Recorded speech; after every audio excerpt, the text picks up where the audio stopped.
through my window pane. Dreams of stars, now a faint refrain.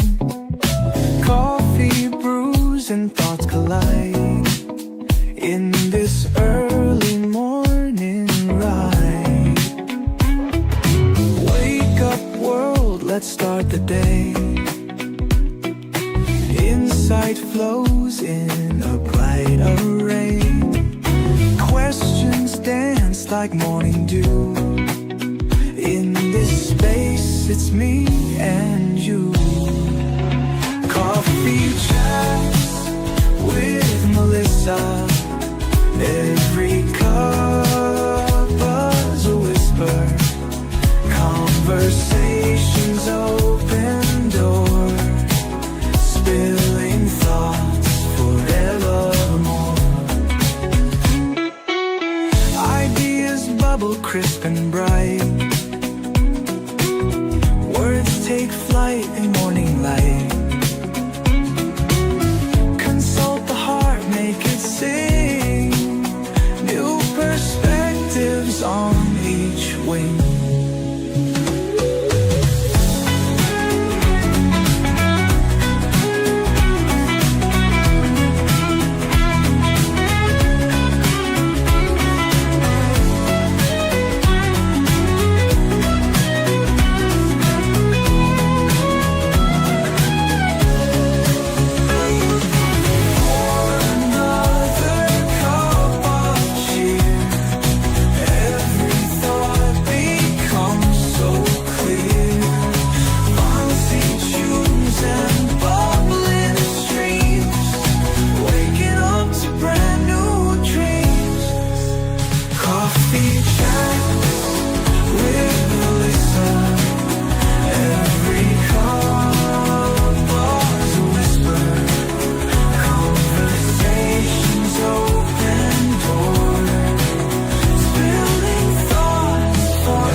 Another cup of cheer. Every thought becomes so clear. From stations and bubbling streams, waking up to brand new dreams. Coffee chats with Melissa. Every cup was a whisper.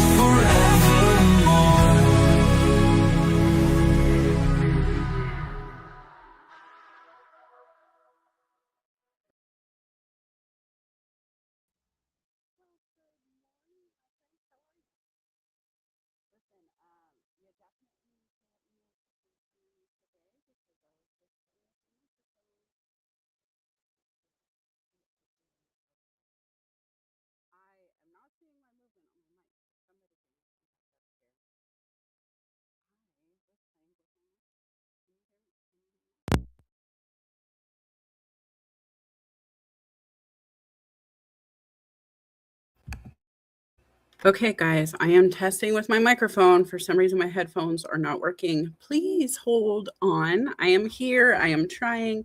It doesn't like me today. Definitely doesn't. So let me see what I can do here. Please hold one moment. We're going to see. Because StreamYard and I are trying to get along. StreamYard, why are you not being so kind to me? Can you hear me now? You can't hear me now. Oh, no. How about now? Oh, I found it. Hey, hi, guys. Whew, okay. Finally, I see the little green dots filling up my screen. Those circles, those happy little circles that we need to say good morning. It is Saturday. I don't know if you've realized we are almost coming into the end of the year. Can I say that out loud? I know it's a lot. I was looking at the year, and I'll be honest, guys, it happens because my birthday is in September. And every year about this time, I start thinking about what we have left. And as of right now, in this moment, Saturday, August 29th, 2026, you have 124 days left of this year. So I've been watching on the LinkedIn streets, and I'm hearing a lot of conversation already about closing sales and how things are wrapping up and fiscal years are ending. And that's true for so many.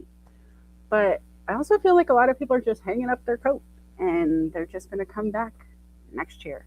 And so I wanted to talk about that before we decide to give up on a whole 124 days, which is a lot of time.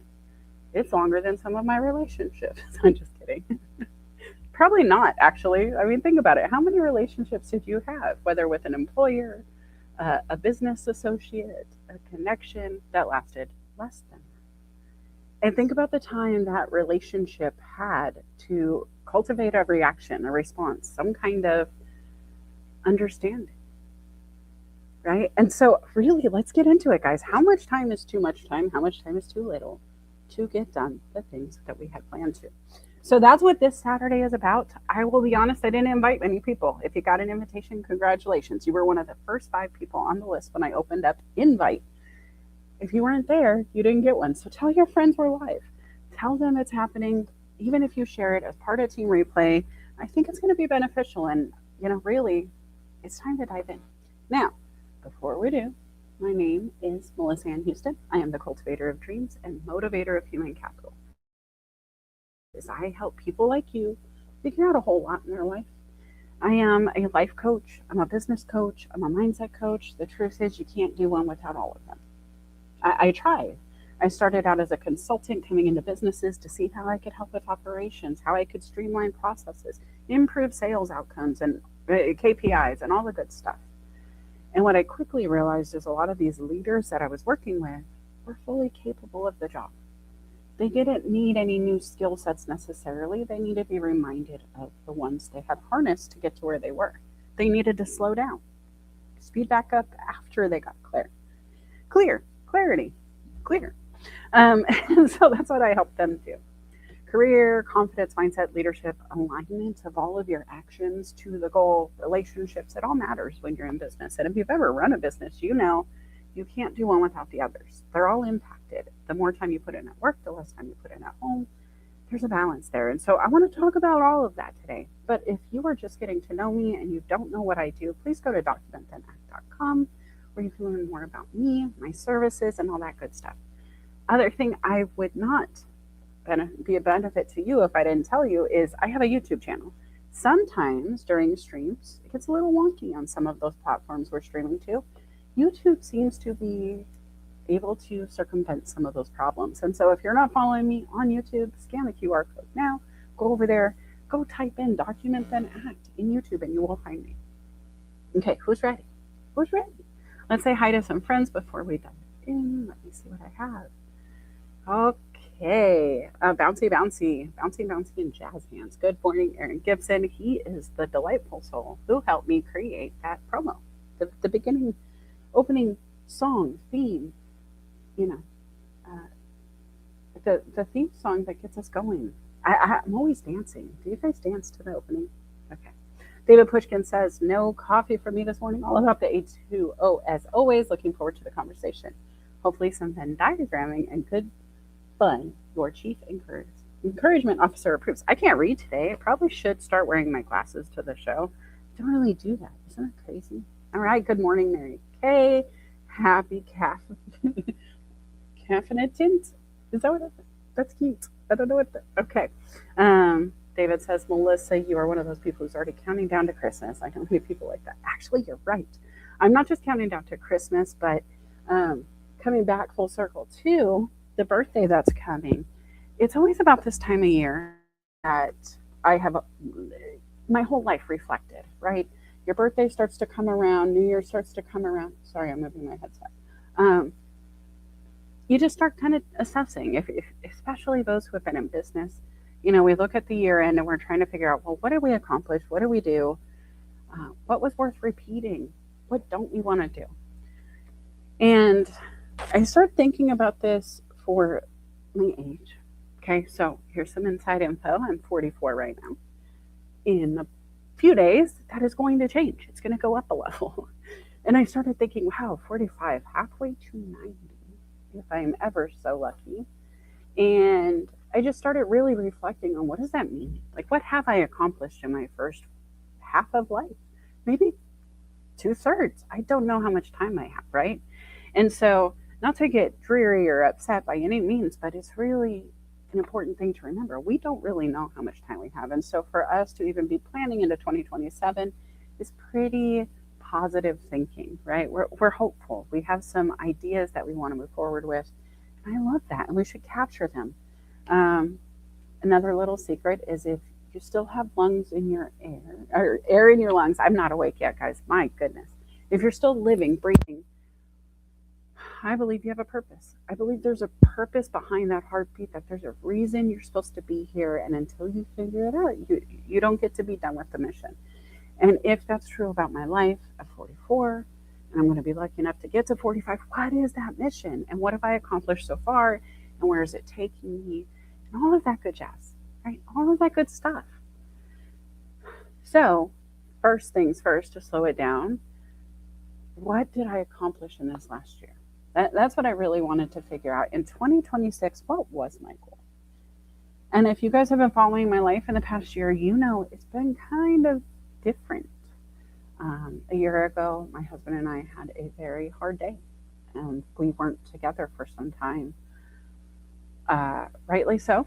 We needed time to figure life out. We're still trying to figure life out every day, like most humans. But in this last year, I spent a lot of time alone, reflecting on my life, my family, my goals, my dreams, the hurdles that we've overcome, the hurdles I tripped over, right? Sometimes we don't clear the hurdles, guys. I'm a former track star.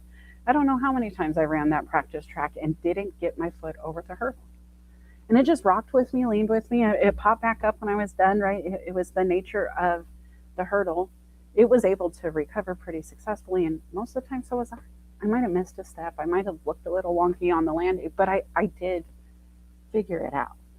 And the truth is, that's what I've been working on. And so when my mother's anniversary of passing came, it was 4 years this year, and 3 years. I'm awake. 3 years. We're working on 4 now. Just reflecting on the time without her, the fact that 2 books were written in that time. I was able to hang out with some friends on LinkedIn, put our goals in the same bucket, and produce some results. The first one we produced was a People First professional networking platform. That book that book was part of a trilogy, so there were 3 total. There were 12 authors in each book, and I was part of book 2. And in writing that story, I was able to not just reflect on my time on LinkedIn, but really my evolution as a professional. The things that I had overcome, the things that I had learned, the things that really mattered. And what was incredible at the end of the trilogy being published was to be able to look at all 3 books and see my ripple. I had clients in a book, like I think every book, I got to go back and look at the faces. There's a few trilogies here. A few collaboration projects here that this author has done, and there's so much crossover. But that said, lots of overlap in these chapters, lots of ripples throughout people's lives, lots of action. And so that was really cool to see. And since my mom had passed, not only was I part of a People First book trilogy that went international bestseller, but then there was a follow-up to that book. And that book was a message to my family. I am here and you are my legacy. Again, another international bestseller. It happened back to back. They were back to back books. I had one November, one December, I believe. That was really cool, right? And it's not a braggadocious moment. It's not any of that. But for me to get my story written forever, to document and then act on what I said and believe, and to act and then document, and to have it be a cycle. It's really what life is about, right? We never stop doing it. And so let's talk about what we're doing this year. What did we write down? What personal choices, what New Year's resolutions did we make? What goals did we set? What professional outcomes were we hoping for? Did we give 2026 everything we said we would? And I don't want you to beat yourself up if you're not there yet. Again, we have a whole quarter, 90 days, 124 days left to get some work done. And every day you take a step towards the goal is a good one. Let me just give you credit. Any progress is still progress. If I can measure how much you've moved, if you can say, I have acted in this measurement of time, days, outcomes, lines on a page, it's all progress. And all progress is good progress if we're intentional about it, right? And then you have a quarter.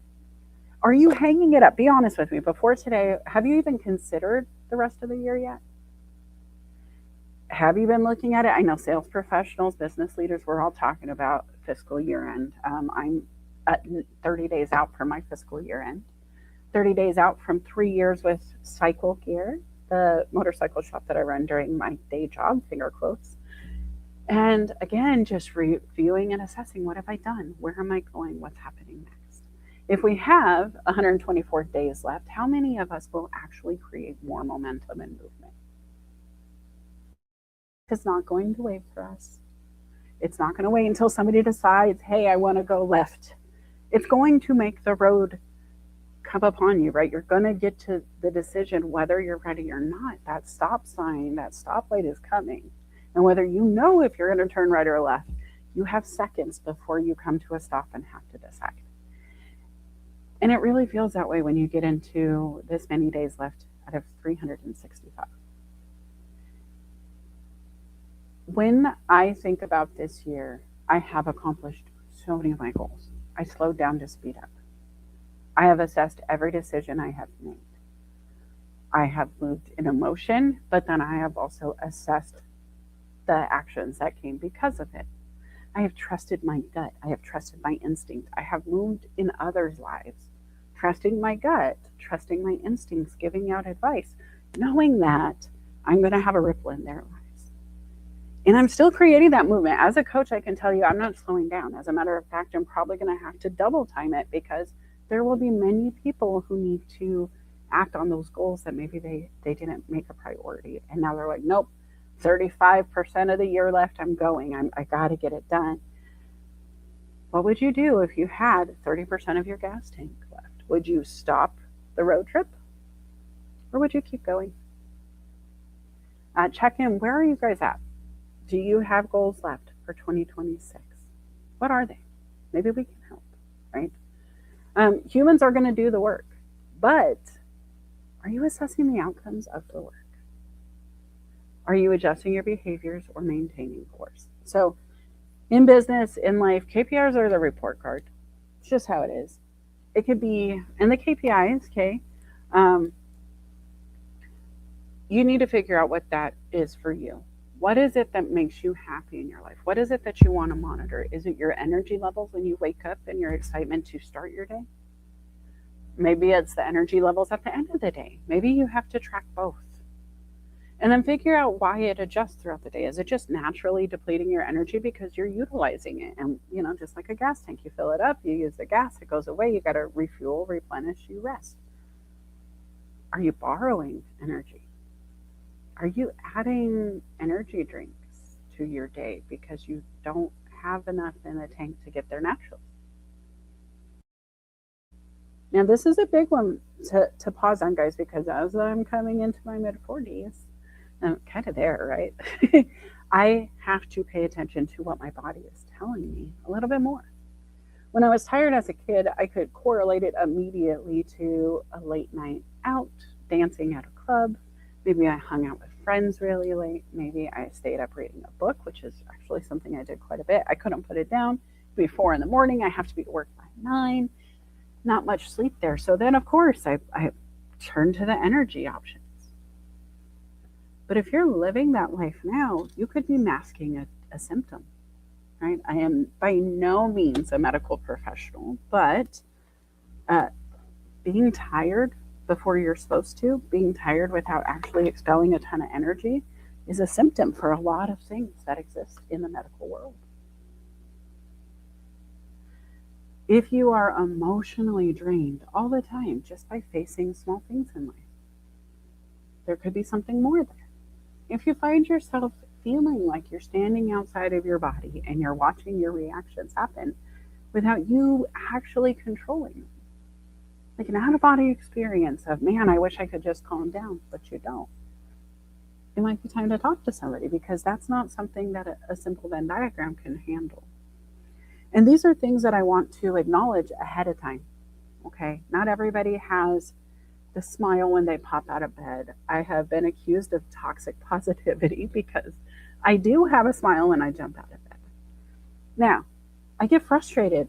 I'm not perfect. It's not Minnie Mouse all the time in my spirit. I have to drive to work. And sometimes that passing lane becomes a very interesting hurdle for Melissa because I don't want to be unkind to people, but also, Grandma, can you please move to the right hand lane? The scenic route is on the right. That I got to get to work is on the left. Right. And so when I think about toxic positivity, I don't want to be correlated with that at all because there are days that are hard for me. There are days where I'm not happy. There's days when I'm mad. There's days when I'm sad. There's days when I just don't want to talk to anybody. And I love humans. But when I assess my whys, it's usually because I've gone too far too long without taking a break for myself. Maybe it's because I waited too long on the phone before I hung up to drive to work because I was coaching before work. And now I'm running a little late. And now it's not Grandma's fault. She's enjoying the scenic route in one of the most beautiful locations in the United States, my opinion, of course. But she's still creating reactions within my spirit because I am running behind. And if you're feeling that way, why? It is absolutely my fault that I'm angry in the passing lane when people aren't able to move quickly out of my way if I'm the one running late. Right? And am I adjusting that behavior or am I just going to stay angry every morning? To be honest, it's pretty much angry. I haven't adjusted. I am still working on that. Summer in the bike shop is a little bit chaotic and it just feels like everything else kind of gets squinched down a bit. I acknowledge that. I understand it. And because I can do both, I can assess and address it. David Pushkin says one of his goals is to get back to doing more public speaking and also really work out what my chief encouragement officer branding looks like. What's the message I want to send? And I think that's huge. As a coach, I don't want to send the wrong message, right? That's something that's really important to me too, David, because I am not a miracle worker. Does it feel like miracles can be accomplished with me? Absolutely. I've heard that, but I am not a miracle worker. I'm just honest. I'm honest in a way that a lot of society has deemed not so great. I don't know what happened with truth being hidden or masked to save feelings, but maybe it's because we didn't learn. And I say we, as a society, we have struggled to maintain our communication. And I think those of us who lived on LinkedIn during COVID did not have that same hurdle to overcome as some of the others, right? There's a lot of the youth behind me. And I want to be careful because I love everybody I'm working with. I don't think there's a generation that has some kind of, um, you know, disability or handicap in any way just because they're part of a generation, right? I don't want to get into the boomers versus the zennials versus the millennials kind of, oh, what was them conversation and all of them fit in this bucket because I don't believe that and I don't like stereotyping of any time at all. But what I have assessed is my daughter's generation. Now, mind you, she's going to be 18 next month. So just to give some depth to the age here, they struggled with COVID. They lost a whole year of collaboration in the classroom.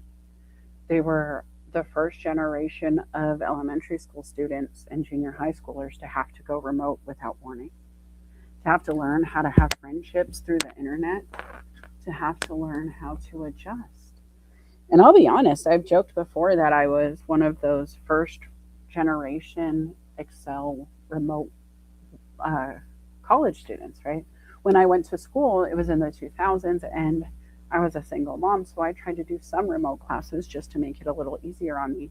And I thought Excel would be a good one to do that with. Silly me. I struggled and I couldn't reach out to my classmates. I couldn't turn to Sally next to me and say, Sally, I don't get it. How do I format this cell? Or, oh no, I changed something and now everything's wrong and it doesn't look like it's supposed to and I don't know what I did. I didn't have that. And when I think about in the 2000s as a 20-something-year-old or whatever I was then, right, it was hard. And so when you take that to the youth and look at their outcomes because they've missed that year of collaboration. And then the year they came back, there were still some like question marks and are we okay? And you have all these parents who instill fear or not enough fear. And so then they scared the kids who were scared. And my word. But truth is, those kids are now entering the workforce. Those kids have been in the workforce. Some of those youth have come to my building and I've been working with them. And so just learning how to collaborate, learning to communicate through the generations has been something that I think we should assess and keep addressing. What we, how I used to talk to grandma, I could go to my grandmother's house at any time. She had that open door policy. You never called before you came. You just showed up. She never even locked her door. I don't know why she felt it was safe. Maybe because she had so much traffic, she wasn't worried. But that open communication generation, always leave the light on for you, is not the generation of today. We have doorbells that we don't even come to the door. We just, what do you want? Video chat time. Nice to see you. Thanks. Leave it there. Have a nice day. Right? There's such a distance. Now, as a grandmother, I don't see my grandchildren. They're in a different state. And so I'm the grandmother who's on video conferencing with my grandchildren to build relationships. Is it working? Sure. I'm kind of like their Miss Rachel. It's a different kind of vibe. I'm almost to them what I am to you guys. I show up with my colors, my fun, my crayons, and we have a good time. And then I hang up and I have to go about my day. It's a little bit different, right? But what are the outcomes? How am I bridging the gap of that generation? And the truth is the mother of my grandchildren is that generation that was impacted by COVID. She didn't get to graduate because of COVID, not with her friends. And so when I think about all of these things, right, how are we moving forward with the humans of before, the humans that learned how to, go outside and play by themselves and do all the things like me, right? We were latchkey kids in the 80s. How do we bridge the gap to talk to these kids who won't ever open the door, never even got a key to the house because their parents were home, like my daughter? And if that's just true about who we're hanging out with and working with and collaborating with, how many versions of you are there? Who's still hanging out? Who's inside? Who's a little bit fearful to come to the door? Who's scared to get beyond the screen and meet in person? Let's really get into some of these behaviors, right? Because when we talk about behaviors, we got to talk about where they come from. You can't fix a behavior without assessing the why. You can't stop a leak without knowing where the hole in the pipe is. It's the same concept. Good morning to those who are here. I'm going to read some of these comments real quick before we move on. Aaron Gibson says, my goals for this quarter are about to happen next week. New structure, new music, new methods. Guys, if you don't know, I'm going to be live on Aaron's show, like on camera. You want to talk about bridging a gap? That would be the way to see me live. Once again on Soulmate. The year has zoomed by, Aaron. I agree. And good morning, Lisa. How are you doing? Pivot. I don't know why I always put an R in there. I'm sorry. I think somebody did it once to me and now I can't shake it. Okay. But good morning. Happy to see you. Okay. Where am I?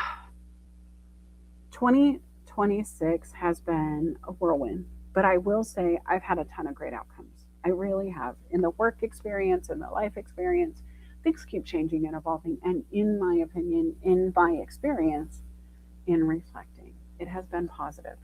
Even if it all hasn't been perfect, it has been a lesson, or it has given me some kind of motivation to change what I'm not enjoying, right?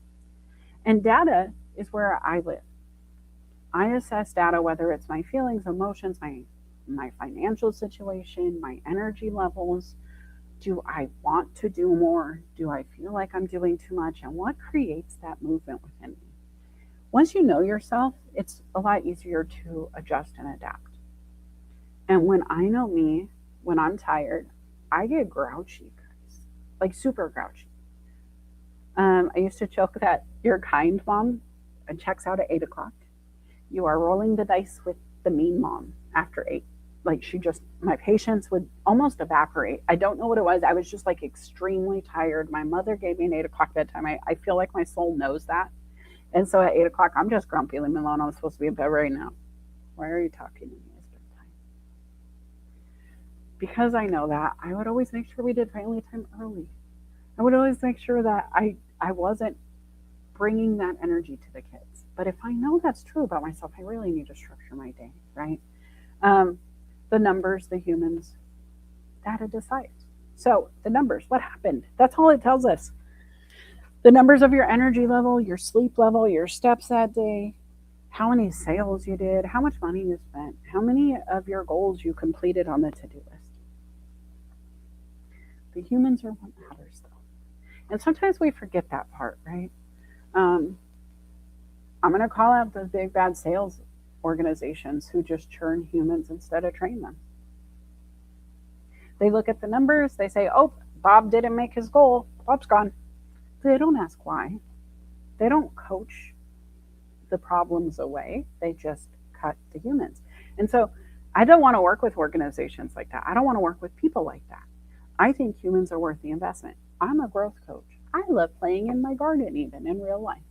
I know the value of watering a seed and giving it sun and giving it that energy and making sure it's nurtured and in the right soil and that the elements are sustaining. That it's a comfortable growth space for that seed to actually do the job and to do that magical explosion of energy that takes it from a seed to something growing life that can replicate the seed and multiply the seeds. I think we forget humans are always growing too. We start as a seed. We need food, we need water, we need development, we need nurturing.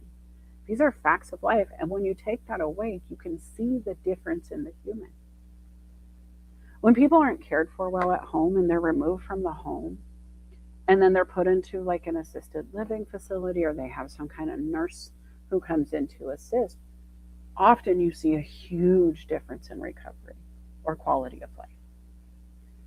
When we don't have that in health, it doesn't feel different. The impact is not the same. We just don't notice as much because we have so much leeway, right? We can recover. We can grab a Red Bull. Yeah, I didn't get a hug today, but it's okay. I can go and buy an extra cookie. And people offset these things all the time. I included. At my heaviest in my life, I was almost 300 pounds. I was struggling to move. I was very uncomfortable. Nothing felt good. It took me realizing that when I was unhappy in my soul, when I was missing my family, when I was feeling guilty for leaving home, moving out of state, trying to find my success without them, I would feed it. Food would make it feel better. It would make the guilt go away for just a bit. Eventually I realized, hey, survivor's guilt's a real thing. And if it's a real thing and I'm feeling it, maybe I should just feel it and work through it versus feeding it every time it shows up. And this can be fed by food, bad choices, alcohol. My mother chose drugs. When it hurts, we dampen the pain. And some people will do the surgery. Some people will get out, the suture kit and do the hard work to fix it. And others will just throw a Band-Aid on and swap it out as it starts to show signs of bleed. You have to decide which human you are, where you are in your life. Because truthfully, there is a triage time, right? Where, ow, I hurt myself, I'm bleeding. Maybe there's a breakup. Maybe you just got fired without notice. Whatever that bleed is.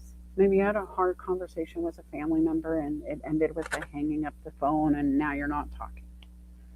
there's a ripple there. And if there's a ripple there, you have to assess why it feels the way it does, what it's going to do, how do you overcome it?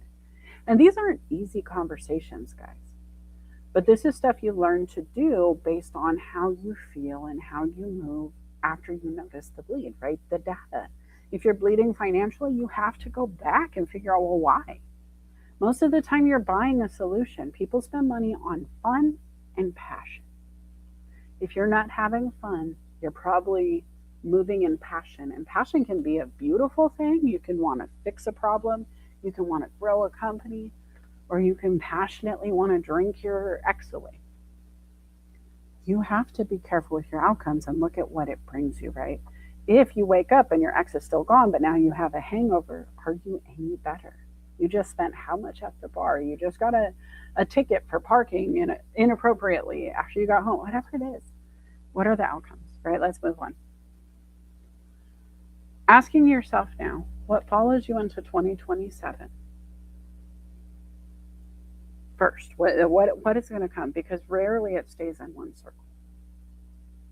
So if we know that, going back to this image here, that coaching for me, life coaching, I can't just pick one bubble because they all overlap. They're all intertwined. They're all going to touch.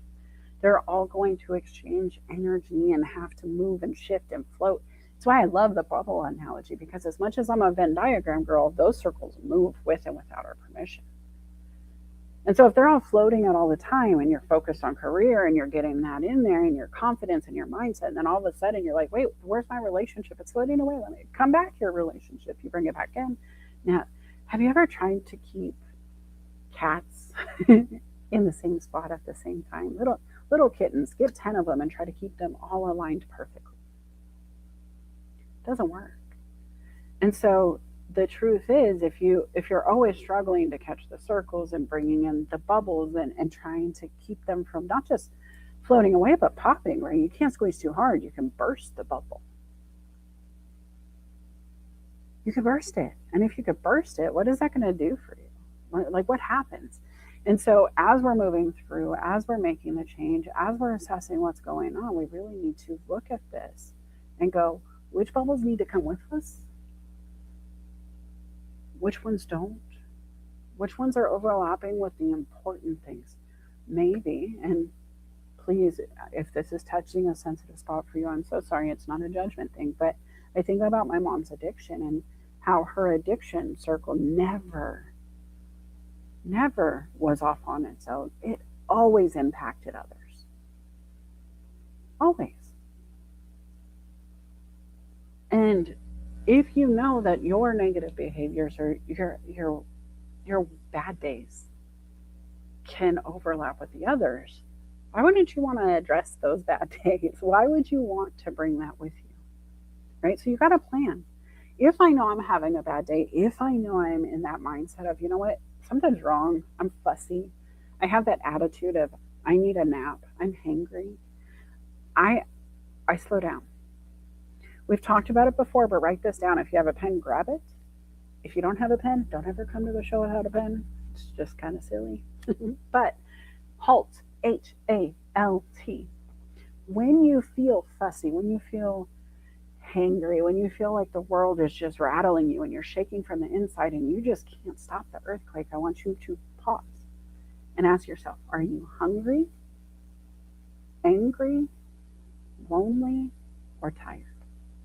Now, this is something that a medical professional gifted me one day. We were talking about mindset and behaviors and just working through some of these moments.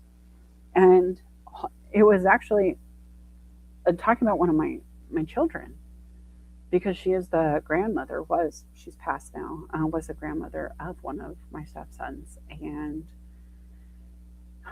it was just a conversation of how we addressed the behaviors. I have a stepson who deals with ADD. And when he came to stay with us, he did not have his medicine. Mom, unfortunately, didn't get the refills in time. He was in a new state, didn't have a doctor because he was there for a visit. And so it was really hard for us to even try to get him medication. And so we had to go medication free. And if you've ever dealt with ADD, that's a really bad idea, But this is the kind of practice we instill to offset some of that. By no means a medical professional. By no means am I telling you to use HALT in lieu of what your doctor has provided. But in this moment, when we didn't have access to the things that the doctor had said the child needed, we had to make accommodations that we had available. And so this is what I used in that moment, right? And this is history for us. This is not something I'm actively doing. I just want you to know this is what we did. And by addressing the hungry, the angry, the lonely, the tired, or at least having the conversation about how we feel, because that's really what it starts, right? It really starts the assessment. Once you get into the assessment, you can really start addressing. If you're not hungry, if you're not angry, if you're not lonely, if you're not tired, then maybe there's something big going on. No, my leg fell off under my knee. It just fell off. So I know I'm fussy, but I'm not hungry, I'm not angry, I'm not lonely, I'm not tired. I have no leg. That's a valid reason. And once you've assessed the valid reason, you can act on it, right? So just know that I don't think this is a one size fits all answer, but I do want you to think about what is overlapping in your life? What are your responses to those things? And how does that response change other circles? Does your personal relationship affect your professional one? Do you get in an argument with your spouse in the morning and it ruins the rest of your day? Are these behaviors that are replicating over and over and over in your life? And are they going to keep happening next year? Tamara says, I hate when my legs fall off. Makes for a rough day. And, I appreciate the humor here, guys. And no offense to anybody who's lost a leg, because it is a bad day. But as you would know, HALT doesn't change that for you. And so, not to disparage or make light of that kind of moment, but truthfully, guys, sometimes it just feels like the world cuts you off at the kneecaps, right? That's a saying I've heard. And if that's true, if you've ever felt that way, then you really just need to assess why. Because maybe you could just make it the last time you feel that way. Maybe we can't stop today. We can't. We're already here.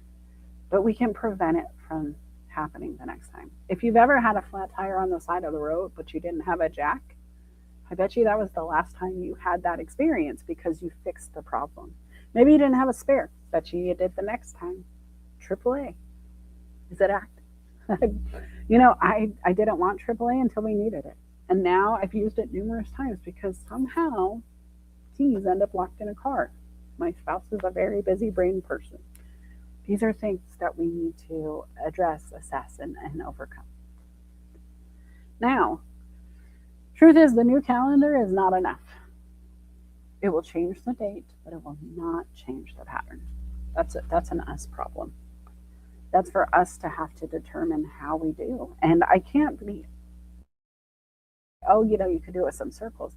Yes, you can. Yes, you can Venn diagram. Yes, you can assess. You can use a lot of ways, tools to do so. But the truth is, you just have to look at your track record. You have to review and assess what you're doing and what it's bringing you. Every year this time, do you feel the same way? Are you one of those people who ends up in the blues by Christmas? Are you so excited for the new year because you've allowed yourself to be depressed for 3 months? And I say allow, let me be clear. I'm not talking to anybody who has mental health issues, who suffers with depression that is something bigger than just a bad day, right? Please, missing that. I understand completely. But I'm talking to those people who aren't necessarily just focused on that, because that is a circle and you should talk to your doctor. You should be addressing so you can, and assessing so you can get past that. But what if you have no need? Maybe you're not feeling like, hey, this is a depression thing. It's just a seasonal thing. It's just because I don't like clouds. I like sunshine. And as soon as the sun goes away, I'm just going to be miserable. I'm going to be miserable for the rest of my life, October through January, because I don't like clouds and I live in Washington. I'll be honest, guys, I could never force myself to live that existence. Now, I do live in the Pacific Northwest. I do know seasonal depression here. I do know that people hate these clouds. They hate the rain. They hate all of it. And they can't wait for the sunshine that comes a few months out of the year. And people travel all over the globe all over to come to this place. It's beautiful during the summer. But there is a lot more winter than there is summer out here, I believe. And so if I am somebody who would suffer from depression every time it gets cloudy, I would move. I'm sorry, it's just who I am.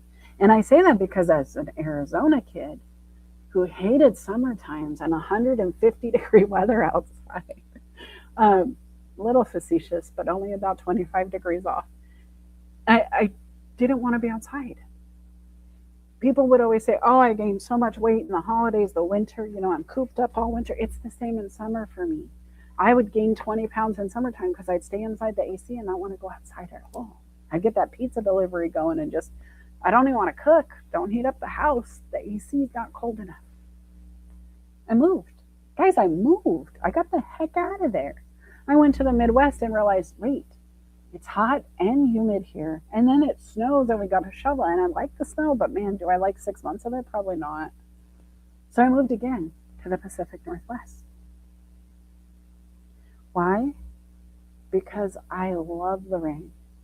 I love the opportunity for snow. I love walking out of my door and seeing Mount Baker every morning and seeing snow even in the summertime because I am reminded this is not Arizona and that's beautiful. That seasonal pattern that I had in Arizona where I hated how my hands burned trying to open a car door.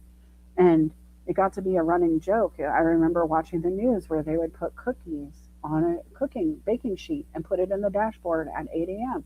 And by lunch at noon, when they were covering the temperatures, they were serving hot baked cookies from your car. Could you imagine sitting in a vehicle that can bake cookies without assistance while it's waiting to cool off? I wasn't happy. You burn your seats. There's a running joke in Arizona to bring oven mitts with you so you can touch your steering wheel and drive. It's not a bad idea. It's just silly. That's where we are. Driving gloves are a huge thing, I think, in Arizona compared to others because of this. Guys, who wants to live there? Not me, not it. Now, some of you may be going, okay, listen, but I don't mind using AC. I have an automatic start in my car. I would never go outside until it's cooled off. It's fine. I have ways around. I don't want the snow. Great. Change your life. I made my moves. I have moved numerous times throughout the country. I'm actually pretty well traveled. A kid who was never in the military or forced to move for work. I just did. I changed my patterns because I knew without it, I would not be able to break free. In my family dynamic, it was hard. Huge family. If one was successful, the others would come running, asking for assistance, needing some help, wanting to overlap with the success so they too could find it. But it became more like rats in a barrel than help. It became more, as I climb, you're climbing over me, you're climbing with me, and you're pulling me down. And it was terrible, but it was trying to swim in a pool full of drowning people. And as soon as they realized you had air, they wanted some too. That's my truth. Is that your truth? Do you have people in your life that make you feel like they're taking your air when you need it still and you don't have any to offer? Because that is something you can change also. You must. Whether it's to set new boundaries with your family so they can't steal your oxygen, whether it's to just identify the feeling they're giving you. Sometimes you don't need to change any of their behaviors. Just telling somebody, you're making me feel like I can't breathe. I need you to adjust your behaviors. I need to back up a little bit. I need to take some space away from you because this is what it's bringing. It's not easy, guys, but the new year is not enough to change the problems you've always had if you've always had them and time hasn't fixed it yet. That's my assessment. That's why I'm assuming it's not enough unless you change you. Whatever you don't like, just write it down. Even if you're like, listen, I love Washington, except December, January, February. Well, guess what? You can leave the state for 3 months out of the year if that's all you're disappointed in. Maybe you can't work remotely. Well, which is worse? The thought of being without this job today, or the thought of living through another winter in a place you're unhappy? Because if you tell me I would rather work remotely from anywhere and be able to leave the clouds behind and find my happiness, because this job isn't enough to keep me happy when it's dark outside, then I would say let's get a new job for you. Maybe it's the same person over and over and over in your life. No matter what you do, no matter how many conversations, no matter how many changes you implement, ways to play, rules, boundaries, it's the same behaviors from them, same conversations, same outcomes. You're allowed to step back. Maybe your behavior is what needs to change. Maybe you leaning into those people who have those behaviors needs to change. Right? You got to think about how you need to move to change it, because the calendar's not going to do it by default. There is no magic fairy wand situation. I would be there. That would be my job. If I could show up and just wave my wand, trust me, I would be charging for that and sprinkling glitter along the way. But that's not a truth. You are your own fairy godmother. You have to wave your own freaking wand, and you're the one who makes the magic happen. And if you don't. I always say, you will write your story either way. You decide what you're going to do. You decide how you're going to respond. Even if you can't control the moment, you can control yourself within it. And how you prepare or prevent the repetition. Right? If you like it, you want to maintain it. You want to make sure you can replicate it. And so you have to prepare to invite more in. You have to prepare to do that. And if you don't like it, you got to prepare for that as well. Because it will repeat without your permission. Those winters that you don't like, they're coming back every time, with or without you knowing or approving, right? It doesn't care what you think. And that's unfortunate. But if you know that's true, if you know that nobody's coming to wave the wand and nobody's going to come to rescue you, wouldn't you want to pick up a pen? Wouldn't you want to get that wand of yours out and start writing your outcomes down, your goals, your dreams, where you want to go?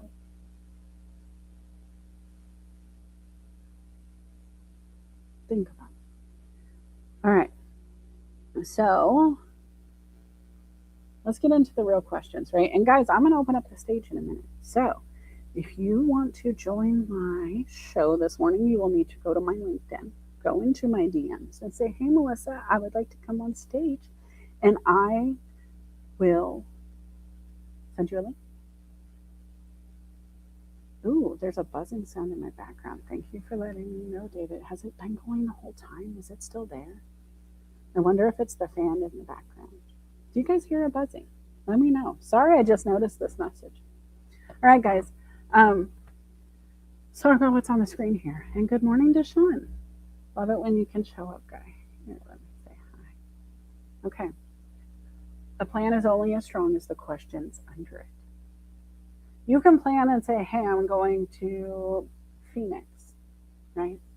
I can be in Washington and say I'm going to Phoenix, but if I don't have any legs to that plan, if the idea is the only thing I have, I'm not really going to get very far. And so who's in charge of booking the ticket? What am I taking with me? What am I leaving behind? Is there any gap? Am I going to need to pick up anything when I get there? Is there anything that I would miss if I can't take it with? When do we go? Why are we waiting? Is it because it's cheaper later if we book our ticket with a little bit of forecasting, a little bit of planning? The reality is, it's a simple analogy of just flying, right? If that's true, then it's easy to assess where we're going next, right? The who, what, where, when, whys, we've known how to do this for a long time. And if we know how to do this and we've assessed with the simple questions, why do we stop? Why? Do we need to feel like we had to ask harder questions to get through? Did somebody say, hey, that's not deep enough? I think it is. I think the who, what, where, when, whys will take us as far as it needs to go, especially if we just keep repeating it. If we keep asking the questions, okay, we figured out who, now let's do the what, where, why. And then let's do it again. Who's going to be responsible for holding that person accountable? What, where, when, why? How?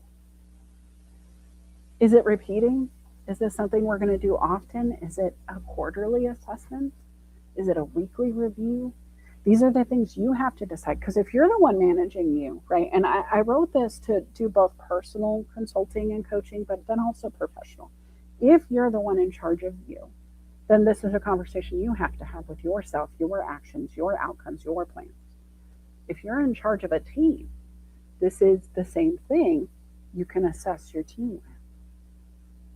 What are your outcomes of your business? Right now, I run a motorcycle shop. If there's something lacking, if we're not hitting one of our KPIs, one of our key performance indicators, if we can't figure out where we're going wrong, we're in trouble, right? So if I see we're not hitting a goal, I'll go back and see who on my team is struggling.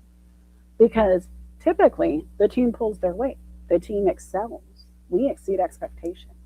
As a small little store in the Pacific Northwest, in the farthest corner of the northwest part of the country for our organization, we should be a forgotten little blip on the map. But the truth is, we're always in the top. We're in the top 10 for one KPI, we're in the top 25 for another. In our district, we're constantly number one for one of our KPIs, and I've held that position for almost a year at least for one of those. So if it starts to dwindle, if I stop seeing us being close to number one, or if number two is getting really close to us, I go to the numbers. What are they doing? What are we doing? If our plan is to stay at number one, how are we going to do that?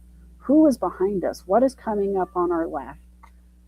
What are we going to have to stop doing? What behaviors do we need to bring back in? What have we missed? Where's that gap? Right? And when you start just who, what, where, when, why, it's simple, guys. I don't have to be a rocket scientist to understand how to ask those 5 simple questions. Who, what, where, when, why? And when you start to assess the data, it's easy to go, oh, well, this person's at 25, this one's at 25, this one's at 10. Oh, why is this person at 10? Who is it at 10? What are we going to do about it? Right? We just run down the list again. We figure out why. What are they saying that's different than the others? What are they doing that's different? And I do the same thing with outcomes within. Guys, if you're on LinkedIn and you do a post and you get one reaction, but then a friend of yours, a connection, does a post and gets 100 reactions, my first thing I am going to do is go, well, who is it? What kind of followers count do they have? Are they bigger than me? Where is the energy coming from? Is it the nature of the post? Is it a sales post or a post about LinkedIn on LinkedIn? That would do really well. Is it something celebrating a new job? That would do really well on LinkedIn. It's going to do much better than even a job posting will. So knowing where you are, what you're doing, and why you're doing it can help. Being upset about your outcomes, just going, oh, I didn't get any support, is not enough. It's not going to change the next post. It's not. When I look at my top performing post for the year, which, guys, if you're a content creator, this is something you should be doing. I look at what you guys liked. What kind of post did you celebrate most? What were the things you like to see from me? Quite often, if I look at my LinkedIn, it's going to have my face there. You guys like to look at my face. I don't know why. This is the data, right? Maybe it's not my face. Maybe it's just the fact that it's a visual of a human, right? Maybe you like the human connection. And so the picture having a person in it connects a little bit better. Yesterday, I shared a post about the one and only Dolly Parton. I don't understand how this woman who I've never met could be so important to my life. She very much is like a Betty White in the way that she had a ripple in my life. From 9 to 5, the song A Coat of Many Colors. There was a song about me and little Andy that was really depressing. It was so sad. But it was a story about a little girl and her dog who was out in a storm one night. And my sister and I learned that song and we used to sing it together. It's really sad when you think about the way we grew up that that would have been our song. But we practiced together and sang together all the time. And that was a Dolly thing. And then you get into Steel Magnolias and, the 9 to 5 spirit and straight talk. If you were ever a fan, there's so many things when I was growing up that she was part of. And just the way she presented herself. And I just posted about it yesterday. It was a picture of Dolly. It was somebody else's tweet, but it captured everything that's true about who we are and what we should be living for, at least in my opinion, right? It's the ripple we will have with our lives. And when I think about who she is and what she's done and where she's gone and her when, right? How many decades, how many generations? And when I think about her purpose and her ripple and her intention, I ask myself, well, why am I waiting to share my thing, right? Because all she did was move in her passion. All she did was have fun and passion. She just kept diving in. And if she didn't like it, she said, no, thank you. Even now, when I'm seeing people try to get it to be a political thing with her, I'm watching, it all comes down to she just loved people where they were and she didn't want to be a problem for anybody and she didn't want to talk about things. And she said, I'm an entertainer and that's none of my business. And I loved her reason. Why? I'm not here for that. I'm here to entertain. Now, we all have an opinion on politics. We all have a mindset that the internet has created a place where it feels like if you do speak up, you get attacked. Not for all. Look at us on LinkedIn. We're supportive, right? The same kind of behaviors can actually bring a ton of support. But if we're going back to that conversation starter of the humans that are coming up behind us having struggled with communication and engaging, and they got locked away in their house and told stay 6 feet away from people, and they never really got to bond or learn how to communicate to build that bond. And then the only thing they see when they do open up online where they are more comfortable is anger and frustration and unkind humans. Their who, what, where, when, whys would be a pretty sad thing, right? Why are we not connected to humans? Why don't we have friends? Why am I feeling so lonely? It could be an ugly sight. And so the other thing I would ask you is how do we encourage, engage, and overlap with people who may not have the confidence we do to show up this way? If you're going to move into 2027, who are you taking with you? Who are you going to add? Because if it's only the same people, you're going to get the same results. There may be some small changes, new wins, small variations. Your best friend might get a new job and you can celebrate that with them, and that's wonderful. But the same circle of people into New Year means that your ripple is limited. If you're not reaching out and changing and evolving and shifting, there are people who aren't going to benefit from you that could. And so who is going to hear your messaging? What mindset do you need to leave behind to open yourself up to sharing it with others? To be willing to put yourself out there and be willing to be judged, because you will be judged. You will be assessed. Even if you stand on the wall at the dance and refuse to dance, they still had an opinion, didn't they? You didn't want to dance because you didn't want to be judged, yet what do you know Hollywood and society says about those wallflowers at the dance? If you're going to be judged in life, wouldn't you want to do it because you're having fun? Because trust me, if you're going to judge me, it's not going to be for the way I'm sitting on the bench. It's going to be for the way my arms keep snapping to the beat, the way I have some octopus arms dancing to the music, the way I can't sit still when the beat moves my feet. Even if I have to sit still because they told me I have to be here, if they're playing music at the dance or if they're playing music at the basketball game, my feet are dancing. Even if my butt's stuck to the chair, my legs can't help but move. And you know what? I'm going to allow that because maybe the people across from me are going to start dancing too. And then the people next to me are going to see the people across from me and they're going to see the person next to them and they're going to go, I want to dance, and their feet are going to move. And then all of a sudden you're looking at Footloose. They're all sitting on the bleachers just dancing together. Who knows? But what if that was your ripple? What if you got people to move their feet in a way they had never moved them before, just because you weren't scared to show them how you do it? Could you imagine the fun we could have if everybody had that kind of mindset? If everybody was willing to just dance and be a fool and move to the beat that they're hearing, and just make sure everybody around them had a great time. We can get work done, guys. We can get a ton of work done. As a matter of fact, we used to have so much fun getting work done.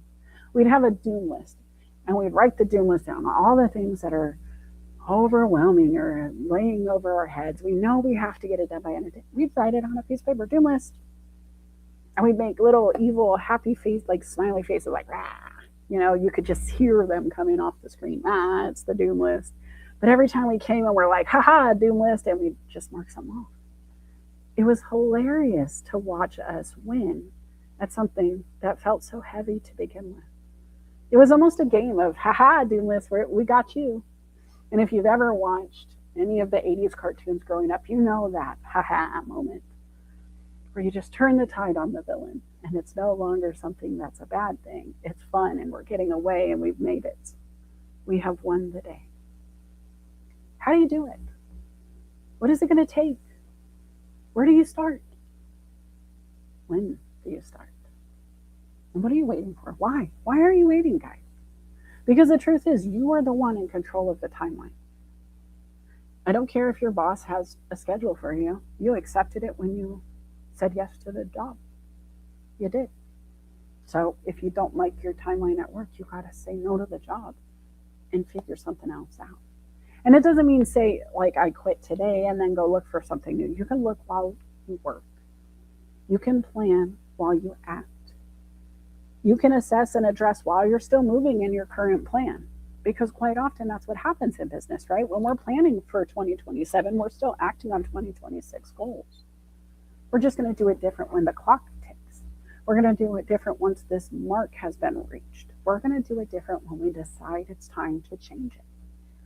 In business, they always look at the end of the year, and that's where we are, right? We're 124 days away from you having a brand new clean slate. Or it happens right now.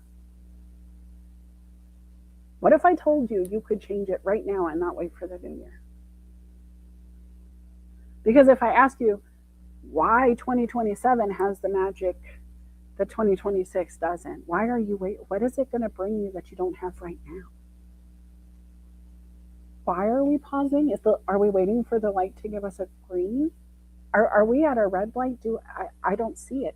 Do you see it?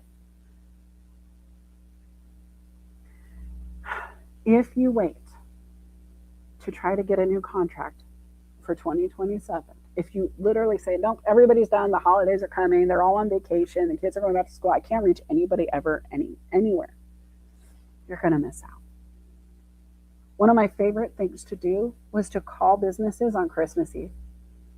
I know it sounds like a crappy thing to do, and I'm sorry if you think so, but hold on. Just before you assume and start hating on me, let me explain. My favorite thing to do was to call on Christmas Eve. It was to call after 5, before opening. Why? Because I could reach the owner. The ones who put in the extra work, the ones who were there when nobody else was, the ones who hired help to cover them through business hours usually stayed and kept the light on after. They showed up early to have some clarity before everybody needed them. And so when I wanted to reach out to somebody and make a change, I would do it outside of the window of operating hours. The reason I love to call them is because nobody else had their attention. I did. If they answered, I had their full attention. And if you've ever owned a business, you know you don't want that phone ringing without an answer, because that could have been $10,000 worth of marketing to get that phone to ring. And what's crazy is if they answer the phone and they're not distracted and you have their undivided attention, you may get a yes to that signed contract right now. 10 minutes from now, you could have a yes in your pocket. not in 125 days, not next year, but right now. Who do you need to talk to change your life?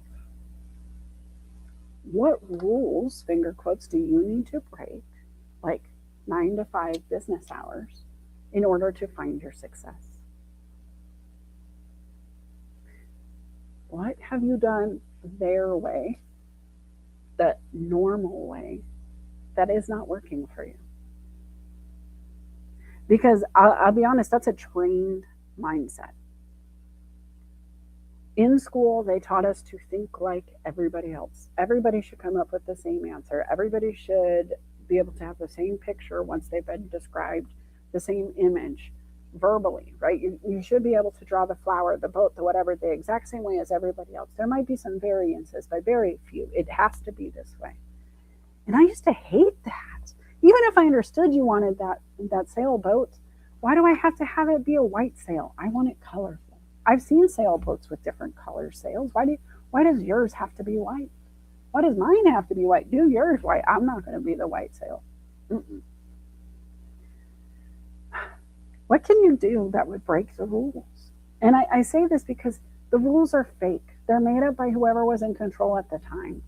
Even with the education system, the reason the education system was created in the United States the way it was is to teach you how to be a manufacturing employee.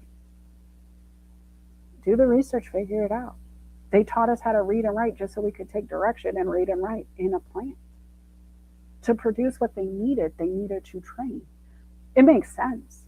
From a business standpoint, from a government standpoint, it makes sense to put the dollars behind what the users needed, right? The people, the taxpayers, the businesses who were paying the taxes because they live in the United States and work in the United States. Of course, we're going to fill those coffers for them. We're gonna get people in the door, and we're gonna make sure they're trained. And that's no different than today, guys. Right? It really isn't. But I refuse to accept the status quo entry system. I refuse to stand in line. I was like, wow, that front door looks really busy. I wonder if there's a side entrance somewhere. Is there a second line? Here's where we are. If you want to make change, you have to be the change. You've heard it. Be the change you wish to see.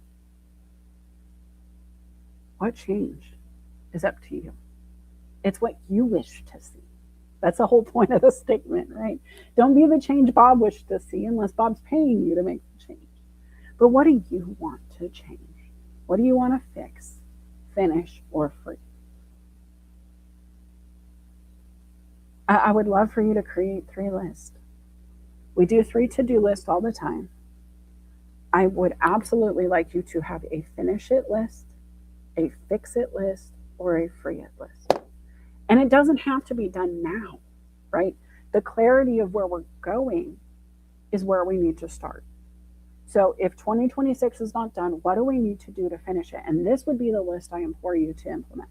If we're going to do one thing to clear the deck, one thing to get ready, one thing to start now for 2027 to already be better when January 1 comes, this is where I believe we start. So, finishing cleaning the garage. It's one of my active to-do list items right now. It used to be my working office. I used to be out there all the time. It was set up, it was fantastic, and then eventually it became a storage space because I got cold in the garage in winter, and so I came inside and was working from there. Now it's kind of in the midway space, and I gotta finish. There's some things I have to fix. Right? Small things. A loose wheel, a piece of wood that needs to be glued back on a piece of furniture that I love so much, and it's just barely coming up, but I wanna fix it.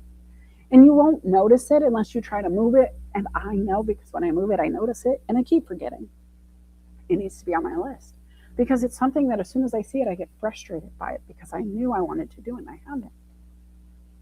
It's in the back of my brain at all times because I haven't written it down. What are those things for you? What are those things that keep circling and every time you see it, you're like, dang it, I said I was gonna, dang it, is that really still a problem? I thought we took care of that. And what about freeing it? What are those things that are no longer for you and you know it? Maybe you were part of a club at some point. Maybe you were in a creation group. Maybe there is something there where you just, you were paying to play that to my local chamber, but maybe the Chamber of Commerce, for example. Maybe you joined as a business professional and then realized you're not getting the outcomes you wanted. It's not really for you. Maybe there's a paid subscription to some other kind of platform that you're like, man, I thought that was going to be great, and it's not. Free yourself from the burden, from the financial ties. Maybe you have a membership, you meant to use that Audible and you never did. Well, you have 3 months to make it work for you or not. Maybe you really meant to take advantage of that LinkedIn premium. Do you know they have a ton of free stuff you can get? Well, I say free, but a ton of value in their paid package. And as soon as you had time, you were going to take advantage of that membership. That's why you upgraded. But maybe you haven't done one of those things yet. Some of those things need a check mark, guys, and some of them just need to be disappeared from your list. Maybe when you signed up for that premium, you were looking for work and now you have a job, and those things you thought you needed to get the job are no longer a thing and you're not as interested in it. It was out of need, necessity, not necessarily want or desire. Get rid of it. It's not fun or passion. Why would you want to keep it? All right, and then the last thing I want to show before I bring my first guest on the stage, you still have time to message me on LinkedIn to get the link, but 2027 is actually already in motion. It really is, because right now what you have is your mindset. You have your set behaviors, you have your schedule, you probably already have things in your calendar that are going to take you right till the end of the year or into 2027. If you have something booked in 2027, let me know. Because I asked myself this question, and I do. I already have one event in 2027 on the calendar. And I realized, wow, that seems crazy to be that far away. And yet, here we are. Document what is true about your life today. Act on what matters. Track your movement. Are you getting closer or further away every day? Every day. Sometimes twice a day, guys. Check in at lunch. How much of my goals did I get done towards that one thing I said I was doing today? Where can I fit it in? And then adjust your calendar before it changes. Right now, write this down. I love to share this with my customers, and I'm going to really get into my first guest. If you schedule for the yes, write it down, schedule for the yes. What I tell new clients is to go to your calendar right now and find the first free available spot where you can have some you time. Make sure it's a time that works for you, not when you're hungry, not when you're angry, lonely, tired, not before you've had breakfast, not right after lunch when you're tired and sluggish. You don't want to sit down and try to pull out energy then, but figure out that sweet spot for you and figure out the next spot in your calendar where it exists. And then put schedule for the yes. That's your me time. And I want you to create a repeating calendar movement every day, same time, me time, non-negotiable. It is not a spot that you can fill anymore because you already are there. You have priority in that space in your life every day. And it might be the first time people have ever done this. It might be the first time you've ever given yourself the space to grow in your workday. Here's the thing though, if I do marketing for 2 hours in the morning and then I get into a very busy schedule and it's back to back to back to back, what am I going to do when the clients call me back from that marketing and I have no time to assess or address or approach them? I'm in trouble. I lost the business. I said I wanted it, but I don't have time for it. It's silly. What is the purpose of doing the work if I can't actually reap the harvest? Why would I plant the seeds and prepare the field and do all of that tilling and all of that watering to just let it die on the field because I don't have time now? How many times do you feel that way in your life where it's like, dang, I really wanted this, but now that it's here, I don't know that I can do this. You wanted to be invited on the girls' trip, and then you finally get invited, but oh man, I don't have the ability to say yes. Your behaviors now, your mindset now is going to greatly affect and impact your 2027 vacation, your events, your fun, your passion, unless you're protecting it. If you need help with this, this is what I do, right? I use data. I help you learn how to assess it. I help you learn to track it. How do you assess your life when you just live it and just keep going? How do you even track and document what happened? Well, I'll teach you. If your schedule doesn't tell you, if your feelings, if you're not journaling, if you're not tracking those things, that's the first thing, right? Write it down. But then you've got to dive in. And if you're in business, personal development, leadership, team alignment, operations, all of this matters too, because you've got to teach the humans who are struggling with their personal life and their professional life to balance it all and then want to add more to their plate to grow and be developed. It's not easy, not easy. But I'm going to bring up one of my clients who has done the journey with me, Erin Gibson. How are you doing this morning? Well, good morning, my friend. It's great to hear you up in action as always. Whoops, sorry. Are you okay? Yeah, I'm okay. It's okay.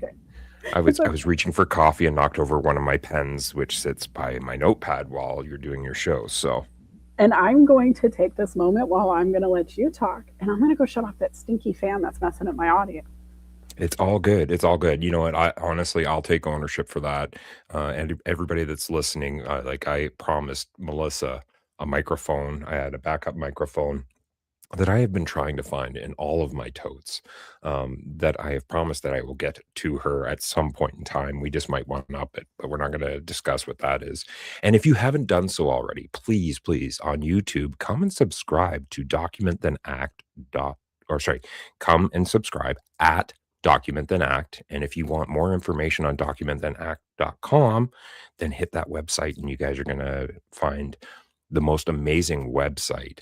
I didn't know he was going to do this, guys, by the way. Let me just say, that's not what I brought him up here for. Yeah, but anybody that knows me, I do selfless plugging all the time of everywhere that I'm going to visit.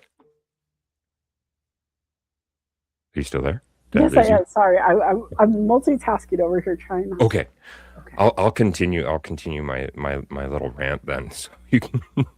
So honestly, tell me a little bit about what you're getting out of the show today, because as a customer, as a client, as somebody I've worked with for some time, what are you feeling? What are you getting from the show today? I would love to know. Okay, first off, the slides today, as always, just phenomenal. And I'm really enjoying actually the slide that you've got up right now is the document, act, track, and adjust. For me, I call it tweak. I call it tweak. But you know me, and I love to come on and always ask you the really good questions about, well, that basically display your ability to do your coaching. Now, you've got your document, and then your next step is your act. What do you find is the biggest procrastination from moving from the document to the act portion? And I find it's distraction, like just forgetting to, or it's fear. And it often comes up, it's like the diving board feeling. You want to swim, you want to jump off the diving board, but once you've put it on your to-do list and you've walked up that ladder, you're like, I don't know. And sometimes you just need that coach or that person in your corner. Sometimes it could be self-motivation to remind yourself, no, you want this, you want to do it, you just got to go. And I think that brain power of being fear and excitement, having it come from the same part of the brain, can be very confusing for humans who don't know how to capture that energy and shake it up and say, no, we're going to use this like jet fuel. We got to go. It doesn't matter what you think you're presenting as. It is fuel either way. And so I think that's it. Remembering to do it if you're a busy little bunny, or holding yourself accountable to the fact that you wanted it and you need to engage it, even if it's scary. What do you think? Well said as always. I can't disagree, because I'm actually on the other end of things, because it's not so much about procrastination. I really, when we're working together, I really enjoy how you slow me down, because I have so much on my plate all the time, that you're always like, whoa, Aaron, pull it back. Hey, and you get that moment to, okay, we've got all this stuff on the docket to get done. Let's break it down. Let's sequence it. So now that you answered the movement into act, all right, now that you're performing the action with tracking your movement, how would you best catalog or keep record of where you're sitting so that you're, I don't know, almost monitoring whether you're kind of procrastinating or whether you're going too far? Well, and I mean, we've talked about this a lot, but when I track, the first thing I want to track is how I feel about it. Because I could be successful, but if my outcomes don't make me feel good, I'm not on point. I need to track that. Sometimes my sleep changes. I'm not sleeping as well because I'm not happy with my outcomes. I'm not, there's a lot of ways we can monitor, and it really depends on the goal and the person and all of the facets, which is why I love a good Venn diagram. But truthfully, it's, did we make movement? How did the movement make us feel? And do we want to replicate it? Right? Tracking that, whether it's our sleep, our emotional well-being, our relationships, it really depends on the person. Erin, you of all people know, we have coached on how many different facets, and every time it's a little different, but the same. It's all bubbles, it's all floaty, it's all getting organized, but the way we arrange those circles are a little different. Again, well said. When you speak about a lot of this, I think about moments in this past year that you and I have had where, again, like for me, I like to use the simile of looking at you as that. For me, it was it was football, 100%, and I like popping over to the sidelines. Okay, coach, what do you see out on the field? What are you seeing that I'm not seeing? And having that somebody else to keep you accountable and reflect upon what they see out on the field, because you don't always, as a player, you don't always see what's happening. Sideline sometimes sees, oh, they're double stack and they're going to try a blitz or something like that. So when it comes to the adjustment side of things, how does one how does one step back and actually reflect, like getting into that self-reflection mode that you kind of started off with? How do we get into that mode to reflect enough? If we haven't reached out to you, what would you suggest somebody do in order to adjust their plays on the field? Schedule for the yes, right? Half of the time it's we just forget to look. We don't have time to sit down and assess. How many of us have let our bank account run without actually sitting down to plug in where our money went into a spreadsheet or some kind of tracking system? It's the same concept, guys. What you track matters. What you don't track will do what it wants to do.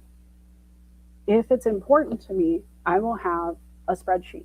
If it's important to me, I will have some piece of paper on the pin board for the team to read, right? Anything that I track will be assessed. And if I'm not tracking, I can't do anything about it, and it's not important. If I don't have it, guys, how many times have you gone to a public restroom and you've seen that chart? Please initial once you've cleaned the bathroom, and it's 7, 8, 9, 10, and you're looking at it and you can see it's not checked off, right?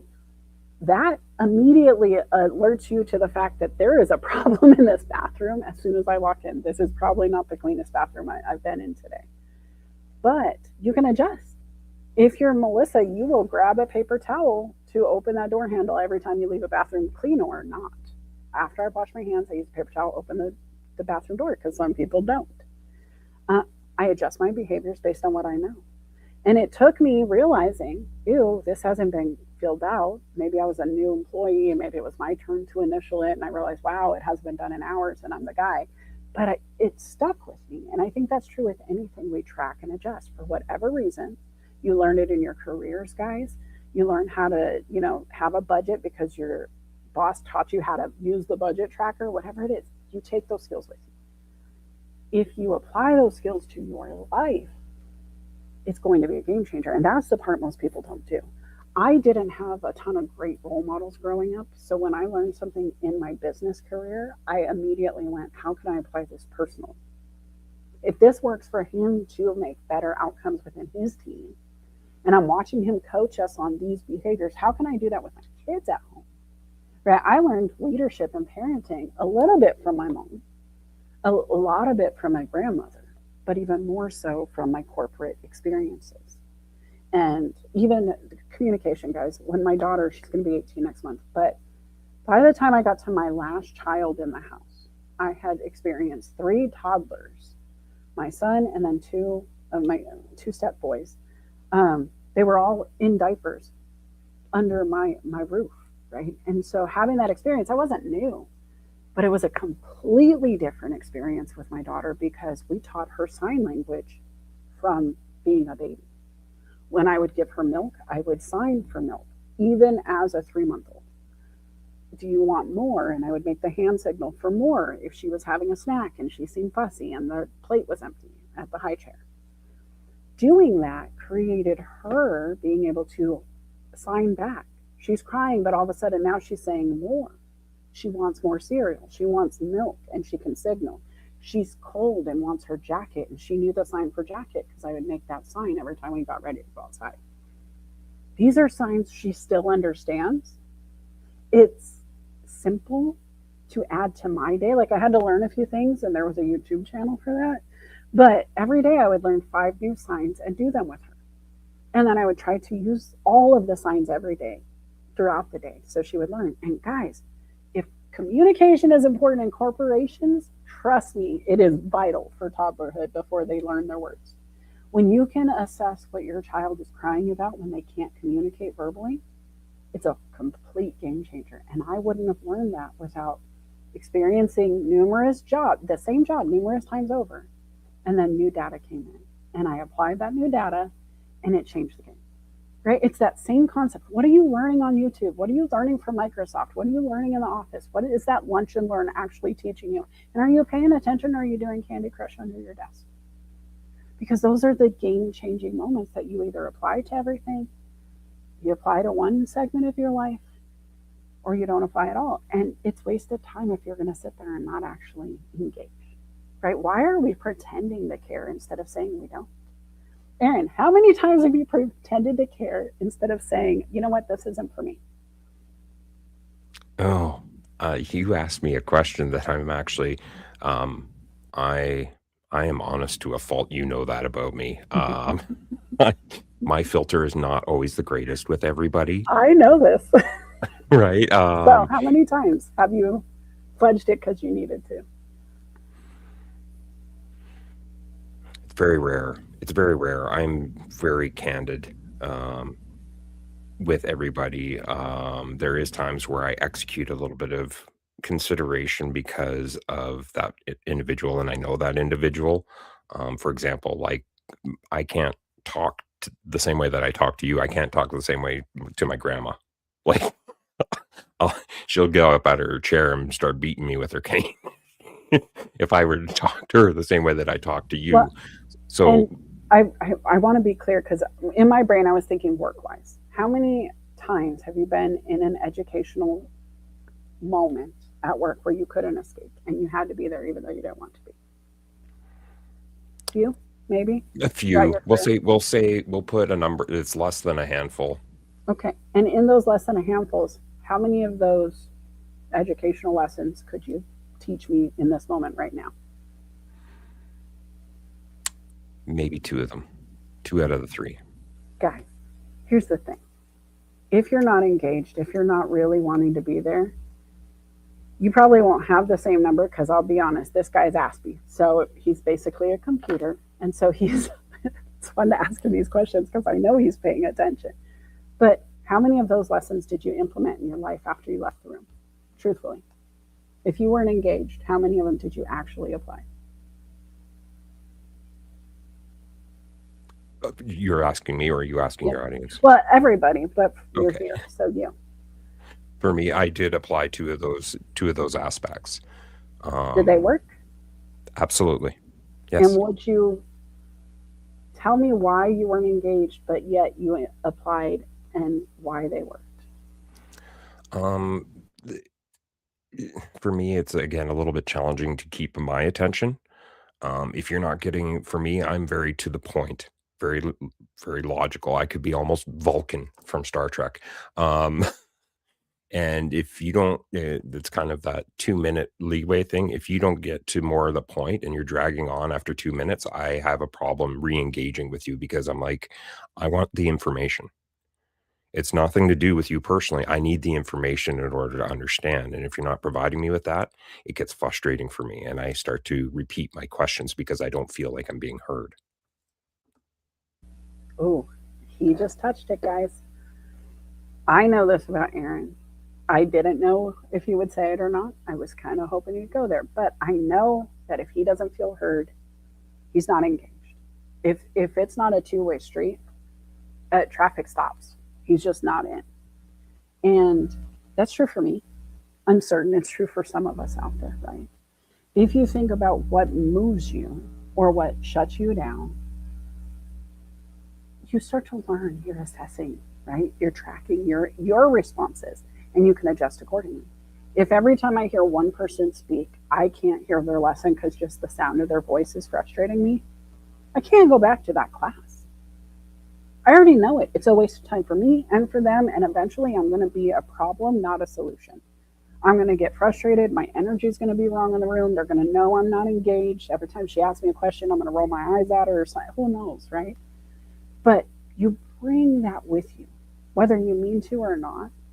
And so when you're moving in your job, your career, your life, any of the things that we talked about in those bubbles, those things that all overlap, whether we like it or not, if we can't assess and address and adjust, all we're going to do is continue documenting behavior that's going to burst some of these things for us. And it sucks. It sucks when you're trying to be the best leader ever, but your behavior showing your leadership team, you're not setting an example for those below you because you're so frustrated with the way they're providing your leadership, their leadership to you. Those little things can add up quickly. Maybe you take that bad behavior from leadership home. Have you ever said, oh, I'm not going to be like my parents, and then one day you're standing in a moment and you almost feel like you're channeling their spirit out of your face, like you can feel their face on your face? I don't know, Aaron, I'll bring this to you in a second, but I remember saying I would never, treat my kids this way. And then one day I was upset about a chore not being done. I was like, you are supposed to be responsible for this. And my voice was higher than I wanted it to be. My body language wasn't what I wanted it to be. And all of a sudden I could feel like my mom just standing in my body. And I stopped because I was assessing in the moment. I could feel the shift. I assessed something instantly. And I went, nope, I don't like it. I was like, yep, I'm right. This is exactly the way she did it. I was tracking the behaviors. I overlapped them, Venn diagram. Mom and me were acting the same in this moment. And I adjusted. You know what? I'm sorry. I didn't. I should have raised my voice. And I lowered my shoulders and I put my hands up. And I'm like, okay, hold on. Let's start from scratch. I want you accountable. You know I want you accountable. I need you to get it done. Let's get it done. Right? And no more arguing, no more raised voices, no more channeling the behavior I said I wouldn't. It's not perfect. I'm not perfect, right? I am growing all the time. But I'm aware enough to say I can assess and adjust in the moment. I won't lean into it. I won't allow it to continue. I will stop myself. Some people have not figured that out yet. Aaron, have you ever channeled the parent you said you would never channel, number one? And number two, how do you adjust in the moment? Do you find yourself in the moment or is it a recovery after? Oh my God, parenting. Oh, by the way, shout out to my niece. I will see you again soon, my friend. Parenting. Yeah, 100%. A lot of stuff that I was like, no, I'm not gonna. I had a perspective in my mind that I would not have to do certain things with my son. And everybody knows how much I love my son, but he has a serious garbage issue. And so it can be a little bit frustrating. And I do, what I do is again, as you said, is adjust or shift my perspective. Um, there was another situation not too long ago where I was put into a moment where it was kind of a serious moment. And I was dealing with a situation that was happening and then realized that there was other people in the room that I hadn't considered that might be, going through tough stuff at that same moment. And that's, again, the more that you start to work on your perspective and recognizing the moment that you're in, the more perspectives you get. You know me, I have a Doctor Strange mind. Like one little drop in the pond starts a ripple effect of potential opportunities, what could be for that situation. So, oh god, yeah, you could have No, me and going all day on that. for sure. And I got to tell you guys, when I think about what Aaron just said, I was taking a science class. And if I could give any kind of analogy to start to wrap the show just a bit, and there's a little bit of time. So if you want to jump on stage, you still have a few minutes to message me on LinkedIn to get the link. But otherwise, guys, what came up in my brain while he was speaking was science lab when we got the microscopes out and we got to put a little specimen on that slide and we put whatever contrasting dye or agent they had and placed the lid or the other piece of glass on top. And we slid it under the microscope and we would look and you could change your light settings, right? Different light would give you different perspectives on what was in the petri dish. You could change the vision. You could be up close and look at that really tiny, tiny cell, and you could see the core, and you could see the cell wall, and you could see movement and action and all of this. But you couldn't really understand what environment it was in. You were just looking at that cell, and so then you'd change perspective, and you'd open it up, and you'd magnify differently, and you'd see, oh wow, it has some neighbors, right? There's neighboring cells, and they keep bouncing into each other. Some are touching, some are not, and then you're like, oh, but there's some behaviors here. Why are some touching, some are not? And so you open it up again, and then you realize, oh, wow, I'm seeing some other things in the dish. Maybe there's an oil substance or there's something that's separating. Maybe when you put the alcohol in and it starts to kill the cells or the germs, or whatever it is we're looking at, you see things differently as you add and take away, as you shift perspectives, look at things in a new light, take it from an up close view and then take a step back. And if you really think about life this way, guys, if you're not using your time to assess your life the way I just described, with different perspectives and different lightings at different points of view, up close and taking a step back and slowing down and removing yourself from all of it and getting as far away from that cell as you can to make sure it's even a thing you should be focusing on. It becomes important, right? Because if you're at the beach and you're looking at this cute little pebble, but you don't realize there's a shark in the water you're also stepping back into while you're watching the pebble. You're backing up, you're taking a step away from the pebble to get a new perspective, but you're stepping into shark-infested waters. You're in trouble. Maybe you shouldn't be looking at the rock, right? Maybe we're needing to refocus on what we're paying such close attention to. And we won't know until we take a step back. And so, what do you need to step back from? What do you need to really assess and adjust, even if all you do with the next 124 days is slowing down and writing it down and assessing? You're still taking motions that make 2027 better, right? You're already acting towards a cleaner, clearer, happier 2027. You have to take this moment and figure out what you should be focusing on and what you shouldn't. Write it down. Act, track, adjust. You have time. Aaron, any final thoughts or questions before we go to our closing? Yes, I did have one more question about this slide. Now, for me, and it's just about understanding, because again, we were just talking about perspective. Now, when I look at this slide, I initially was looking at this going, okay, it's a sequence here: document, act, track, adjust, right? And then I started the sequence, and then I got to wondering, well, can we not bounce back and forth between this? Like, okay, well, we're going to document, act, track, adjust. Maybe that occasion calls for just more documentation before we act again. That's it. Is that kind of how it works? It's a cycle, 100%. It's cyclical. It just keeps going. And sometimes they overlap. And sometimes you're in different parts of data at different times. Sometimes you're in a relationship, you're on A, and at work you're on track, right? You're tracking the results. Now you've already acted. Sometimes it's all things at once. Sometimes you're in different facets of your relationship. Aaron and I, for example, we are friends. We are colleagues. We are networking buddies, but he's also my producer of the opening credits, right? And everything that we do there. I'm his coach. He's my coached client. It's all happening all at once. And so sometimes what he's giving me is creating my data, and what I'm giving him is creating his data. And when we act together, it's actually creating data for both of us to take away, track, and adjust and assess and all of the things. Because even just engaging, sometimes when we engage on one facet, it feels great. And the next time I'm like, here, I'm a coach, I'm going to poke you in your sore spot. You're like, dang, coach, I got to go. I'm sore after that practice. I got some stuff to work on, and vice versa, right? And so I think there is no way to pretend that this is a static thing. It's the bubbles. You know this, Aaron. Bubbles.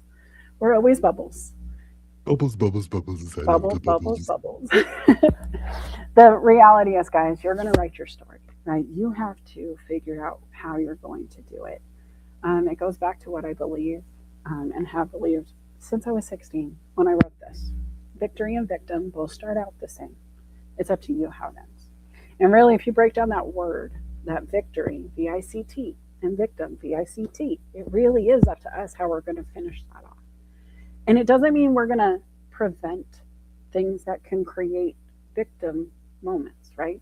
If I am the victim of a car accident, I have been hit by somebody. But am I going to be a victim of the moment, or am I going to be victorious in how I handle it? Am I going to make that human feel bad for their mistake? If it was just a fender bender and it was an accident, truly, am I going to ruin their life by making them feel terrible on top of them already feeling terrible? How am I going to assess the moment, track, and adjust? Maybe they were having a medical issue. Maybe they had a seizure at the wheel. Am I going to yell at them for having a medical issue? A heart attack happens. Is it something they could have prevented if they didn't know? And how am I going to handle myself in the moment? How am I going to make them feel? Because that matters. And genuinely, if you're a famous person, and I'm not saying I'm famous, but I am a known person, I can't walk through town without being recognized. Even yesterday, Aaron, I was buying some mascara and I got asked, hey, you're the lady who runs the bike shop. And I was like, yeah, that's me. And he took his hat off. He goes, I'm your UPS guy from 2 years ago or something, right? And it was hilarious because 2 years ago, he was delivering packages every day and he still remembered me. And I wasn't even safe in the makeup. It was beautiful. He was there with his wife. They were dancing to a cute song. I got to tell you, it was actually a very sweet moment. I was so glad to know the person and then meet the wife too. So now I know the couple. But how I acted in that moment, if I would have said like, yeah, why? Or rude, and if I would have given them, maybe he wouldn't have had that same moment. Maybe it would have ruined their next moment where they were dancing because I would have created a ripple with my attitude. Guys, the way we respond to anything is the way we handle everything. The truth is, once you set that behavior, it is yours to have forever. It's just what it is. It's going to be up to you to do your assessing. You can't get a report card without an educator. If you need a coach to give you a report card, I'm definitely here. I know Aaron loves to come and say, all right, coach, what do we but I do too. And I have people who give me my scores. You need to make sure your assessment comes. I definitely assess my own, but I love the gold star. I was trained to want a gold star. It happened in second and first grade, and I know it. I remember. And so I maintain that. And because it works for me, I make it work for me. It doesn't mean it's necessarily bad to have been trained to want that reward at the end.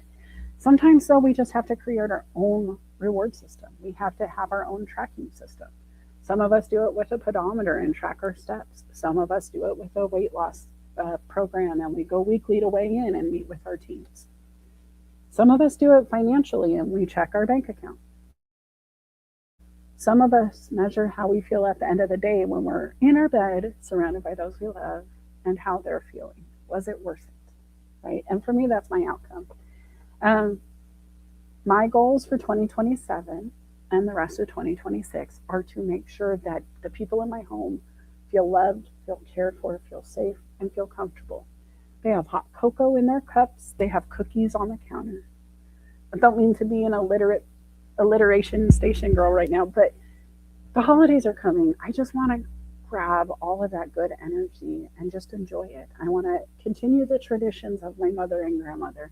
I want to bring the best parts of my family forward to make sure that the adjusting we're doing doesn't erase who we are as a family, who we've been generation after generation, but we adjust the bad behaviors out, the things that made our family crack a bit, the things that made it not so fun growing up in my childhood. I want to leave out of my daughters. 45 is close.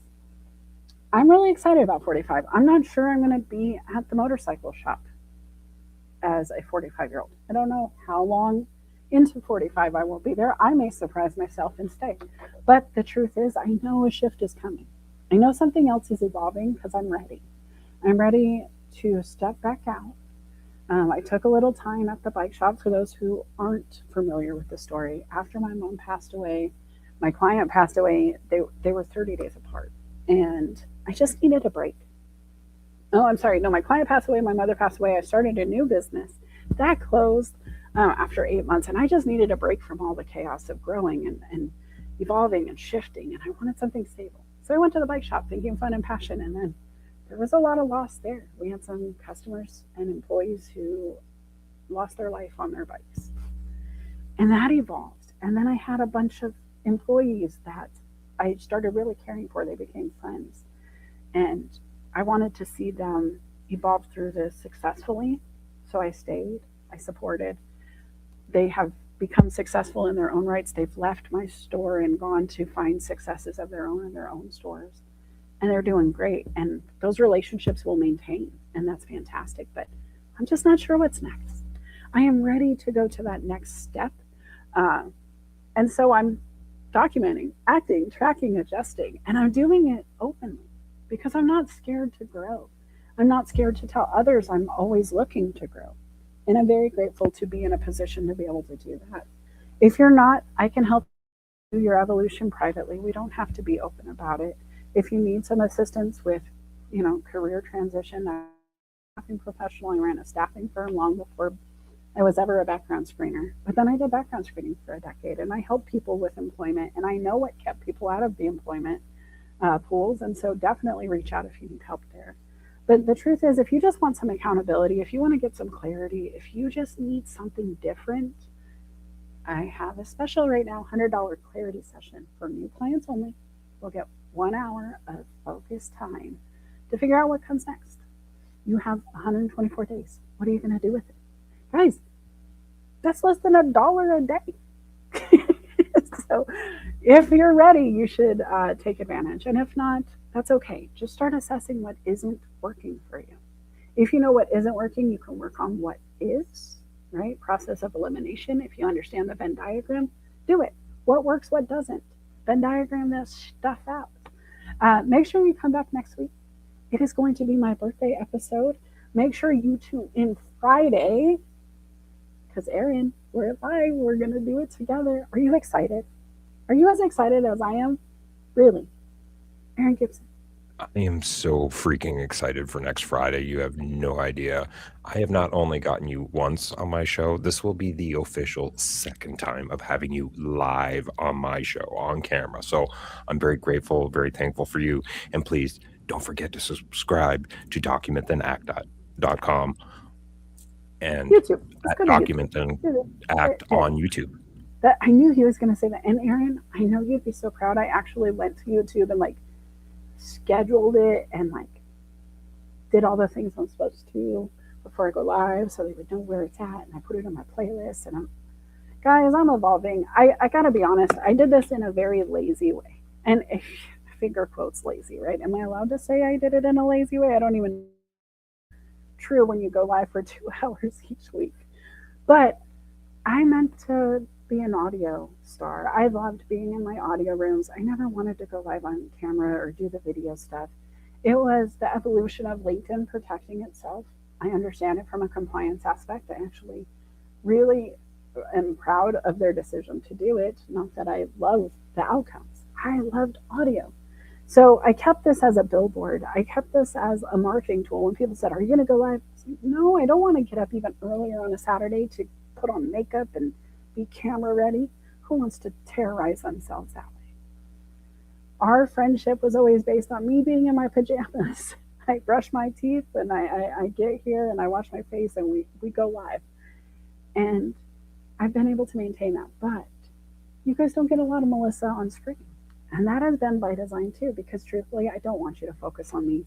This is it. This little bubble here in the center, that picture of me you see, the one that's everywhere, that's what I wanted you to focus on. If you needed a visual, if you needed to put a face to a name, that's her. But I didn't want to be the show. I wanted the documentation, the visuals, the reflection. I wanted you to really think about where you were in your life, what you needed to do to create your circles, your Venn diagrams, to get organized in your thought processes. That said, it is really special when I get to go live on camera because you guys seem to really enjoy seeing me laugh and giggle and the eyebrow and all that. And I just have to say, this comment here, you know, it tickled my soul because the "you've got brow" thing, I'm going to have to explain it to you. Now, I'm going to let you guys go. We're going to be out of here. Come back on Friday. Go follow Erin Gibson. Make sure you're subscribed because that's where we're going to go live. And then make sure you're here next week for a new Coffee Chats with Melissa, where we're going to celebrate the last bit of 44 and really reflect on what's next. I usually do a giveaway for my birthday too. So you definitely want to be there. Invite friends. Let's make sure we're going to get it done. I will have it up in probably Sunday, and then we'll go from there. Erin, I look forward to seeing you Friday. Thank you so much for this video. We are about to close out the show with, Sean, fans can cause a hum even when turned off, just FYI. Ooh, am I still getting a hum? I shut off the fan. Do you still hear it? All right. Anyway, leave it in the comments. Tell me what you liked about the show. What was your favorite slide? I want to know what you liked about it. Give me some of that good comment juice. And go over and subscribe to YouTube if you haven't. I'm also on Facebook. I'm also on TikTok and Instagram and Substack. If you like looking for Document and Act everywhere, it's kind of a fun place to play. All right, we'll talk to you next time, guys. Take care. And remember, document, act, track, adjust. You've got this.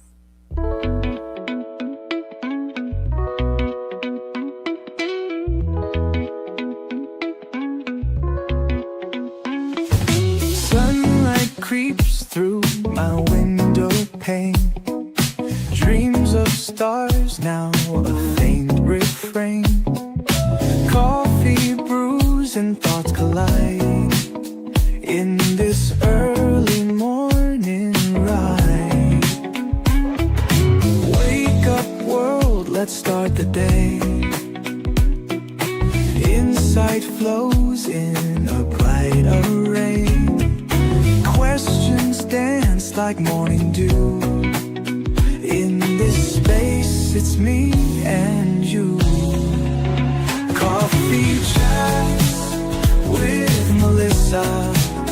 Every cup was a whisper. Conversations open door. Spilling thoughts forevermore. Ideas bubble crisp and bright. Words take flight in